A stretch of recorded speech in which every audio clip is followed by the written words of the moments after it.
Disclaimer: the four principal exceptions to copyright law do not include Harry Potter, so thanks to J.K. Rowling for not suing us all. Chapter 50. At first, Rebecca Gamp thought that she was having a good day. After plowing through a lot of that linear algebra stuff that Granger had been working on, putting in a lot of time and effort and working at top speed, Professor Vector had told her that she was welcome to attend their independent study session that afternoon. Unfortunately, she was soon to learn just how hard to keep pace it really was. Granger, of course, started right in. "Well, I can imagine that eigenvectors would be a big help in finding invariant terms and transfiguration spells." She stopped because Rebecca had started giggling. "What is it?" "Oh, it's nothing," Rebecca smiled. "It's just that eigenvector sounds like a trashy romance novel." Professor Vector blushed furiously, and Granger looked between the two of them, confused. "I'm sorry, I think I'm missing something," she said. Once Vector got herself under control, she explained. "About a century ago there was a brilliant German Arithmancer named Siegfried Eigen, who was the first person to apply these techniques to spellcrafting. He proved that the 5 principal exemptions to Gamp's law, which were already known at the time, were characteristic vectors, what he called eigenvectors, of the matrix expansion for the general transfiguration spell." "Really? But I thought eigen just meant own in German," Granger said. "Only a lucky coincidence," Vector said. "Eigen started publishing some of his results in the Muggle journals, in violation of the statute of secrecy. The German ministry tried to cover it up, but unfortunately by then David Hilbert had picked up the terminology, and it stuck in the Muggle world. We still speak of characteristic vectors and characteristic roots here. Of course, not to be outdone, my great-grandaunt, Hesper Gamp Black, came back and proved that the list of 5 exceptions is not complete," Rebecca said proudly. "There's at least one more left to be found." "Yes, Arithmancers have been searching for 100 years for a 6th exemption to Gamp's law. There are a number of theories, but none have been proved," Vector said. Granger was eagerly taking notes, no doubt wondering if she could solve the problem. "Hesper Gamp Black?" she said interestedly. "Oh, right," Rebecca grumbled. She considered not saying anything, but really it shouldn't matter, she thought. "Well, if you must know, Hesper was great-grandmother to Sirius Black." "You're related to Sirius Black?" she said, wide-eyed. "Don't look so surprised, Granger. All the old pure-blood families are related. Your pal Weasley is related to him at the same level I am." "He is? He never mentioned it." "He might not even know. The Weasleys aren't known for caring about that sort of thing. Anyway, we're here for arithmancy, aren't we?" "We are, Miss Gamp," Vector said. "I thought we should take a look at how characteristic vectors assist in constructing more specific transfiguration spells." With that, they were off to the races, especially Granger. Rebecca had seen the younger girl's proficiency with arithmetic, but this was a whole other league. She skipped through the material, making logical leaps at a blinding speed, so that she even had to explain them to Professor Vector at times. The basic concept of characteristic vectors was that if you took a 2-dimensional image, although it would work in any number of dimensions, and stretched and squeezed it in various ways, the directions in which it was stretched and squeezed were the characteristic vectors, what the Muggles annoyingly called eigenvectors. The characteristic vectors never changed direction, while all the other vectors did, which made them essential for understanding certain types of spells. The hard part, the part that Rebecca couldn't quite wrap her head around, was the fact that if you rotated the image instead, so that all of the vectors changed direction, there were still eigenvectors, but they were imaginary. She could do the maths and get the right answers, but she couldn't just see it, like Granger apparently could, to hear her talk about it. Even though she made some useful contributions to the discussion, she couldn't help feeling like a third wheel, like she was holding them back. Her! She might have written it off, though, if it weren't for a conversation that Granger and Vector had near the end of the session. "Professor McGonagall tells me you're staying for Christmas," Vector said. "How are you going to finish the linear algebra course?" "I'll just write to Professor Tremaine and ask him to send me a final exam.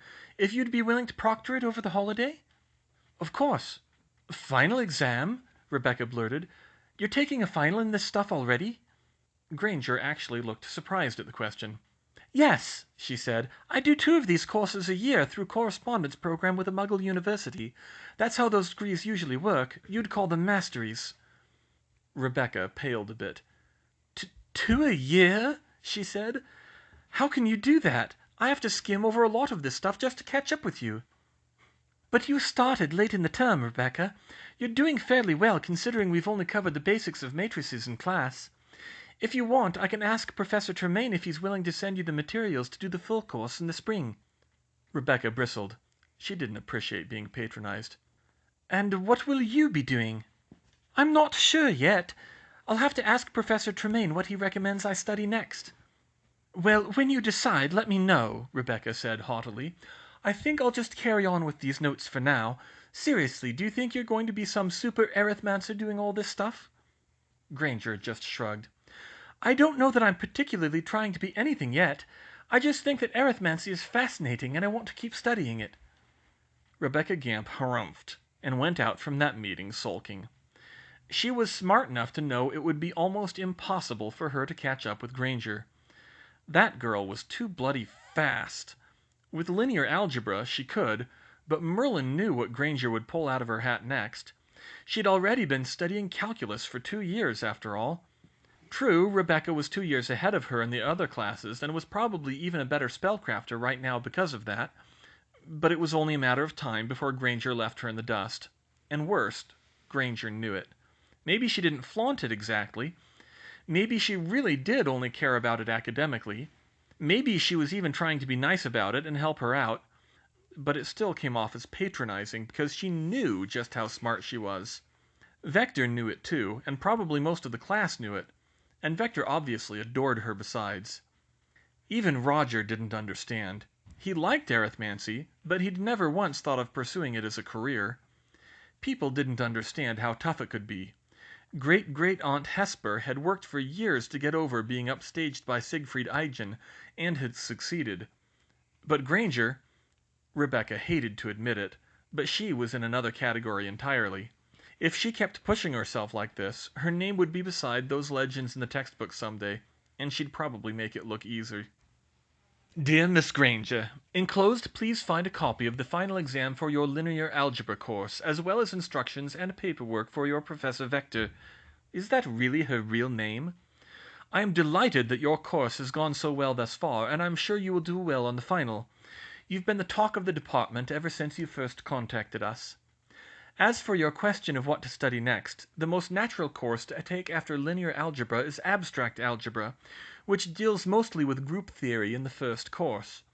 This has many important applications in advanced physics. However, the thing you wrote to me before, particularly your interest in geometric transformations, suggests that you may prefer to go in a different direction. Therefore, I have also enclosed a leaflet for an excellent textbook on non-Euclidean geometry. This book treats several different types of non-Euclidean geometry in the language of linear algebra and group theory based on Kleinzer-Langen program, and it may also serve as a convenient bridge to abstract algebra later on. I hope you find this helpful. Sincerely, Professor Tremaine. Non-Euclidean geometry? Hermione mused. She hadn't particularly thought of that one. Universities didn't offer that many geometry courses. But then she looked around at the walls of Hogwarts, those walls that couldn't exist without bending time and space a little bit, and she smiled. That could be very useful. A week before Christmas, and the day before most of the students would be returning home for the holidays, there was another Hogsmeade weekend. And once again Professor McGonagall informed Harry that he should stay in the middle of the town and avoid the Shrieking Shack. "But it's okay," he said. "I've got an idea." He pulled out his folded invisibility cloak from under his winter cloak. "Brilliant!" Ron said. Hermione smacked her forehead with her hand. "Harry, there's snow on the ground," she said. "Everyone will be able to see your footprints." "It's okay, Hermione," Ron insisted. "We can walk single file with him in the middle. That way it'll cover his tracks." She stared at him. That was actually pretty clever. Still reckless, but clever. And it didn't look like they were going to back down. "Oh, fine," she huffed, muttering "boys" as an afterthought. However, they never got to the Shrieking Shack, due to the very disturbing distraction they heard when they stopped in at the Three Broomsticks for a butterbeer. At first, it was a perfectly pleasant day between the fresh air, the snow, and the time spent with friends. Even Hermione was enjoying taking a chance to kick back and relax. But then, to their surprise, the Minister for Magic, Cornelius Fudge, walked into the pub, followed by Professors McGonagall, Flitwick, and Hagrid. They sat at the bar and started chatting up Madame Rosmerta. Seated where they were, directly behind them, Hermione, Ron, and Harry seemed to go unnoticed by them. "So what brings you to the village, Minister?" Madame Rosmerta said amiably. "What else, my dear, but Sirius Black?" Fudge replied in a low voice. Suddenly, quick as a flash, Harry ducked under the table and covered himself with the invisibility cloak before popping back up. "Harry," Hermione said in confusion, "he doesn't mean he's here now?" "Shh! I want to hear what he says about him," Harry replied. "No one will tell me anything." But by the time it was over, they all wished they hadn't. When Ron and Hermione pulled the cloak off him, Harry looked like he was in shock, and he would only speak to them in monosyllables. Ron said they should put the cloak back over him until they got back to the castle so that no one would bother him, and even when they got back, they had to lead him on or he wouldn't do anything. Ginny bounced up to them happily, oblivious to what had happened. "Hi guys, how is Hogsmeade?" she said. Then she noticed their faces. "Is something wrong?" "Not here," Hermione whispered. Ginny followed as they led Harry to an empty classroom. Hermione didn't think he was ready to face the common room yet. "Harry, is it okay if we tell her?" she asked. Harry just nodded absently. Harry, what's wrong?" Ginny said worriedly. "We were in the Three Broomsticks," Hermione said, "and Minister Fudge came in and we overheard—" "He was their friend," Harry rasped out suddenly, and he started to cry. "And he betrayed them! He was their friend!" "Ah!" Ginny staggered back in fear. "What is it? I don't understand." "Sirius Black," Hermione explained. "He was a friend of Harry's parents." "No!" "It's true," Ron said. "It was awful. They even made him Harry's godfather. But then, he was the one who betrayed them to you-know-who." "Oh, Merlin, he didn't!" "He did," Harry growled. "Are you sure?" Ginny said tentatively. "How do they know?" "Because he was the only one who could tell," Harry snapped. "And he meant it, too. That spell—" He trailed off. Ginny looked back at Hermione in confusion, and she explained. "They used an obscure charm called the Fidelis Charm to hide. It's a way of magically hiding a secret so that only one person can tell it. And Professor Flitwick said it blocks a whole bunch of ways to force it out of someone. He had to choose to give it up." "Oh, Harry, I'm so sorry." Ginny threw her arms around his neck without thinking. "I can't believe he did that to you. I thought he was just in there for killing all those people." "No, that happened after," Hermione said.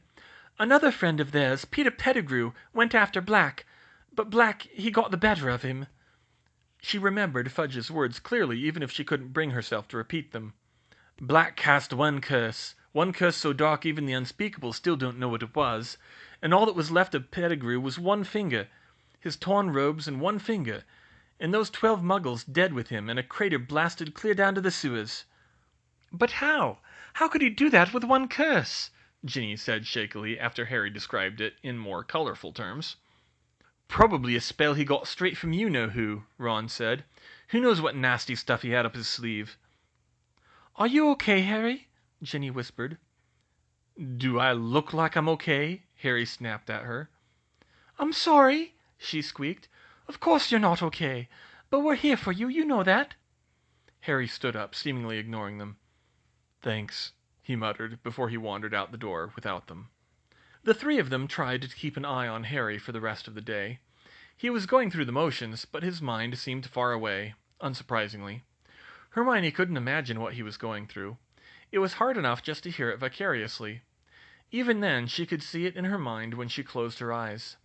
When she crawled into bed that night, weary and emotionally drained, she couldn't help imagining Black turning Harry's parents into Voldemort, both men laughing at their foolishness. She imagined Black chasing after Pettigrew across the country, through fields and country lanes, down city streets and dark alleys, finally cornering him in a crowded thoroughfare, laughing like a maniac, brandishing his wand, and casting a curse at Pettigrew that— did what, exactly? Suddenly she was wide awake again. It was a valid question. All that was left of Pettigrew, Fudge had said, was his torn robes and one finger. And yet, the blast was powerful enough to kill 12 bystanders and crack open a sewer pipe. That didn't sound like a simple explosion. What mundane blast could destroy a body so completely, almost completely, but still leave identifiable robes behind? If it was a blasting curse, and gruesome as it sounded, there should have been pieces of Pettigrew all over the place. There was magic that could make things go away entirely, but then why the robes? And the other 12 bodies? Even if it was some massive area effect vanishing spell that only worked on living tissue, why the one finger? The whole thing was academic, of course. Black was a very evil man who had a very evil spell to do it. But like a sum that didn't add up, her brain wouldn't let it go until she'd solved the inconsistency. But as she lay there half the night, nothing came to her. Well, there was one thing that came to her. Professor Vector had told Hermione long ago that she had taught Harry's mother. And if they were in the same year, she, like many of the other teachers, must have known Sirius Black. "Hello, Miss Gump." Rebecca Gamp looked up from her book in her compartment on the Hogwarts Express and saw Draco Malfoy, of all people, standing in the doorway. "Mr. Malfoy," she acknowledged carefully. "Can I help you?" "I just thought I'd drop by for a chat." Uh-oh, Rebecca thought. Draco Malfoy never just drops by for a chat, especially since we've barely even spoken to each other before. "What about?" she asked. "I saw you in the Three Broomsticks yesterday," he said casually. "I think we were glaring at the same people. Are the Griffin dorks getting to you, too?" She relaxed a little. At least this wasn't directly about her. "No, only Granger," she said. Granger," Malfoy grumbled. "What's she doing to you?" "Only being so insufferably smart. Professor Vector's been giving her an independent study in master's level arithmancy that I can barely keep up with." "Yeah, I knew Vector had a soft spot for that mudblood. Some Slytherin she is." "Hey now, there's no need for that kind of language, Malfoy," Rebecca admonished the younger boy automatically. "But you're right. You should see how Vector fawns over her." "Disgusting," Malfoy said. "Do you know what she did to me? Aside from hexing me a couple of times, she tricked my father into freeing our elf." "She didn't!" Rebecca gasped.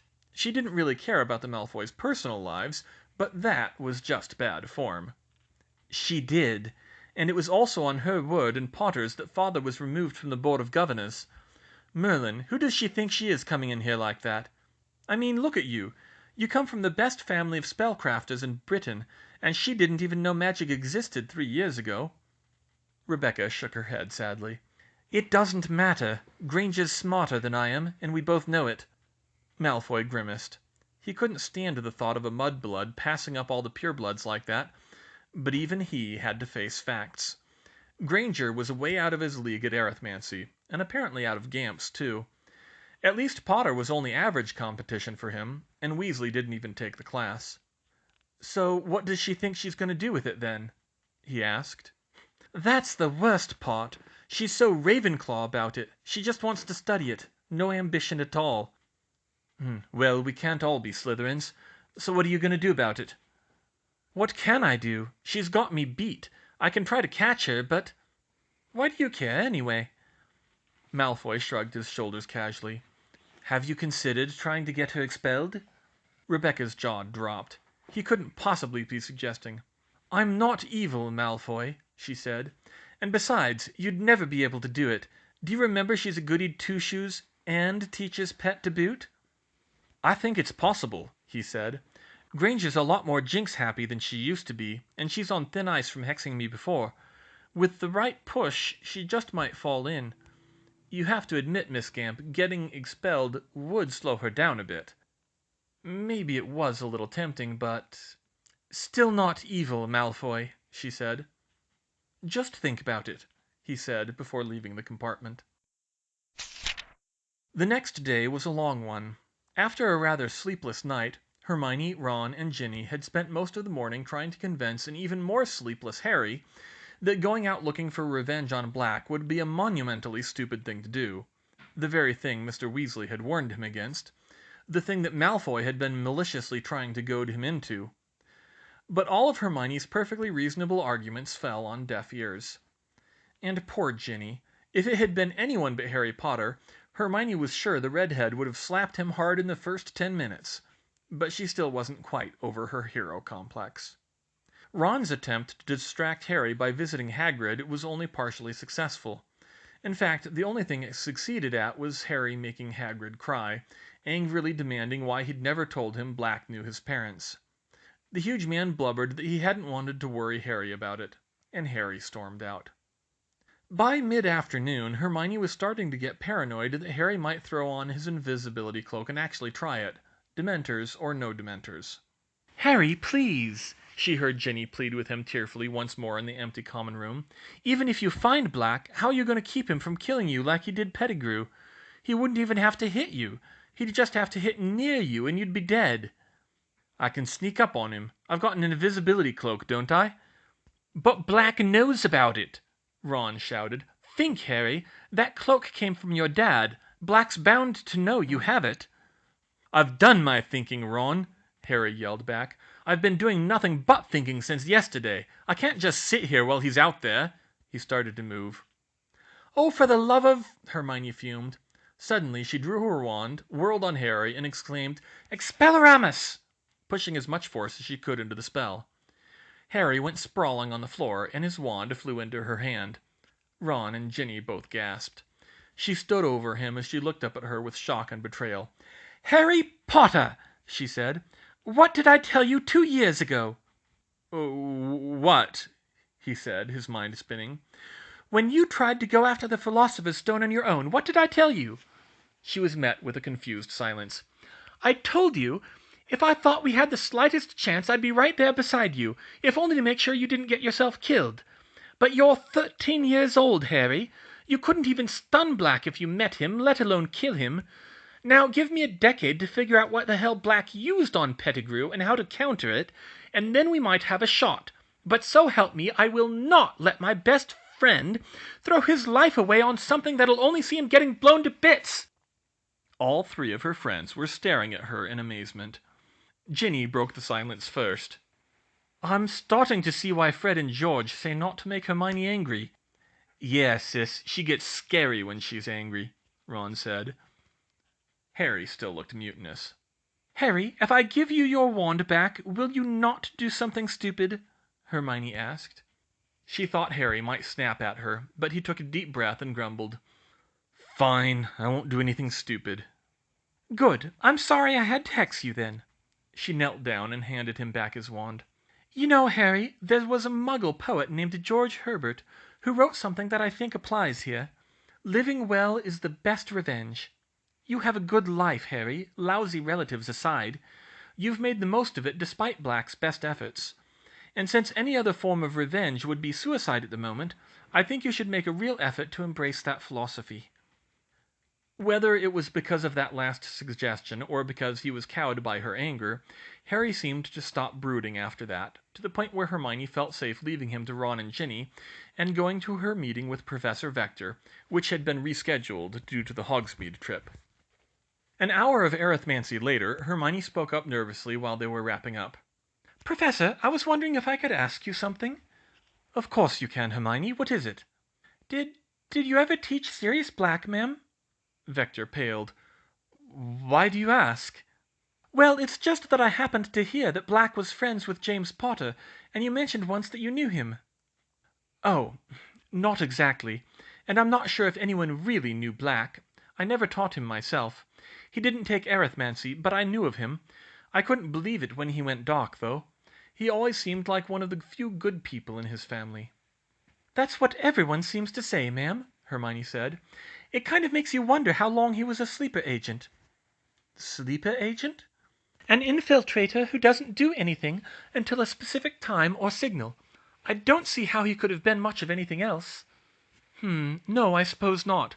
I don't know what makes a man turn his back on a friend who is literally better than family.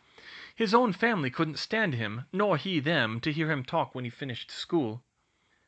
That was news to Hermione. She couldn't understand it either. That would be like Harry betraying her, Ron, and Ginny. It would be unthinkable, as in she literally couldn't make her brain think it. "But there was one other thing that didn't make sense to me, ma'am," she continued. "Oh, and what's that?" "I'm sorry to be morbid, but I also happened to find out what happened with Peter Pettigrew, and—" "Hermione, do you actually go looking for these disturbing stories?" Vector said. "No, I don't," she answered, truthfully. "It was just by coincidence that I found out, but I was just wondering because something doesn't make sense. Ma'am, do you have any idea what spell Black hit Pettigrew with?" "No, I do not," she said firmly, "and frankly I'm rather surprised you're interested in knowing." "I'm not, really. It's just that something doesn't add up, ma'am. They say all they found of Pettigrew was his robes and a finger.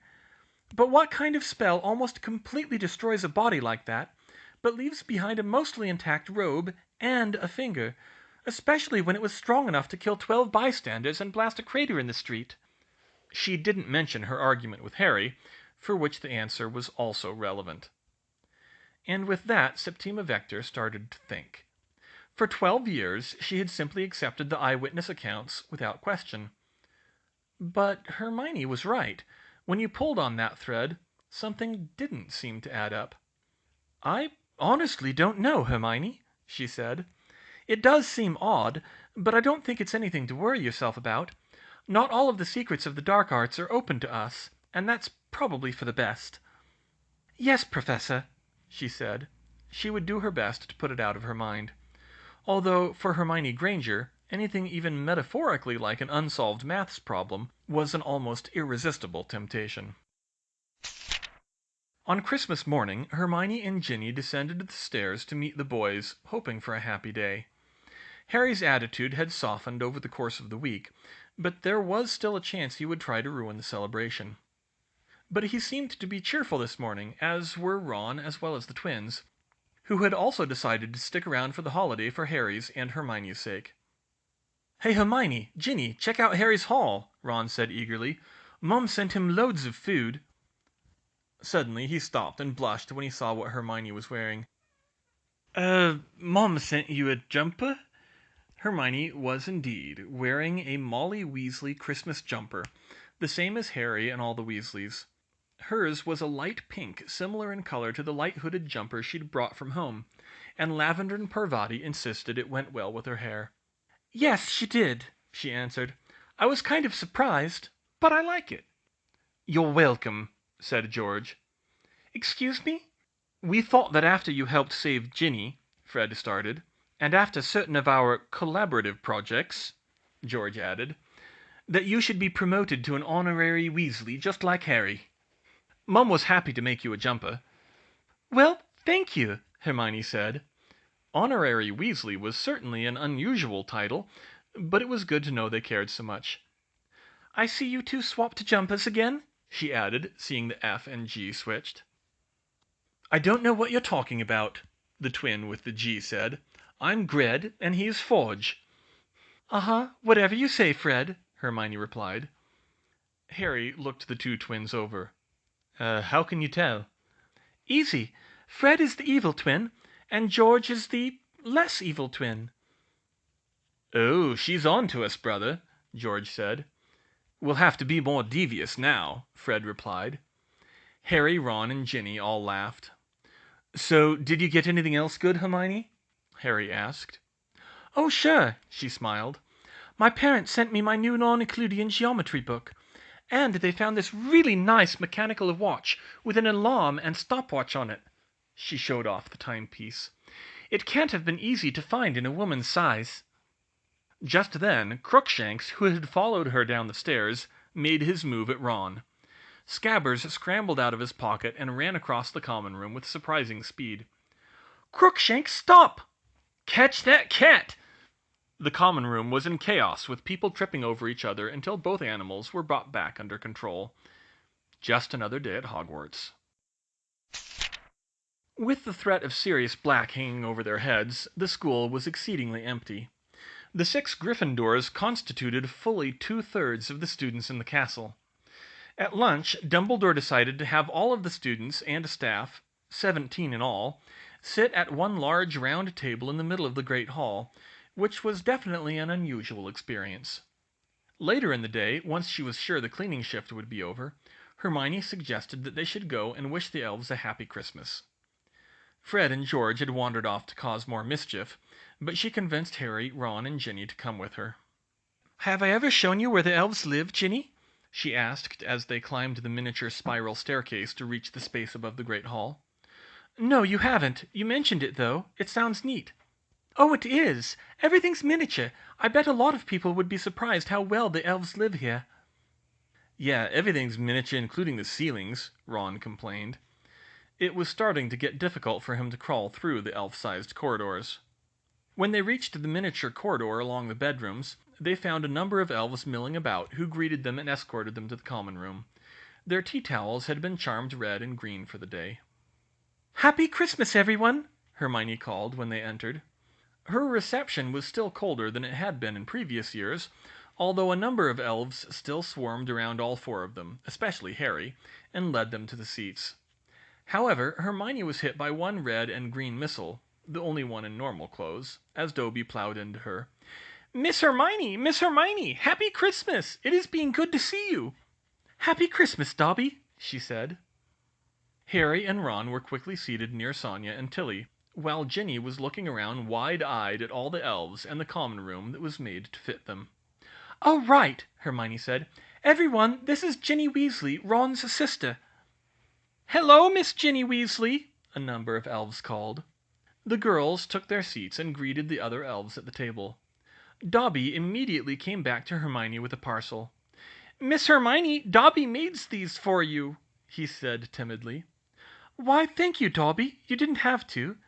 She opened the gift, revealing 2 handmade woolen socks that only in Dobby's mind could be called a pair. One of them was pink with green Christmas trees on it, while the other was green with little white angels. Thanks. I got something for you too, Dobby." Many of the elves stopped and stared at an elf being given a present by a witch, but Dobby looked like he was about to break down in tears as he took it from her hands, and he hugged her in gratitude. Dobby's present was a small package of gobstones. "Just be careful wagering them," Hermione said. There was a giggle to her right, and Hermione turned to see Sonia's cobalt-blue eyes gleaming mischievously. "Sonia is not thinking that is the best gift, Miss Hermione Granger. Dobby has not had good luck keeping gobstones." Hermione just smiled and said, "I've brought a present for you too, Sonia." Sonia's eyes grew wide as she took her gift. It turned out to be a deck of deluxe exploding snap cards, with anti-cheating spells.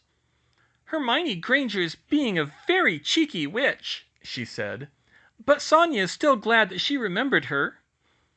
"Hello, Miss Ginny Weasley," a tiny voice squeaked. A little elf child less than 2 feet tall was tugging on Ginny's sleeve. "Well, aren't you adorable?"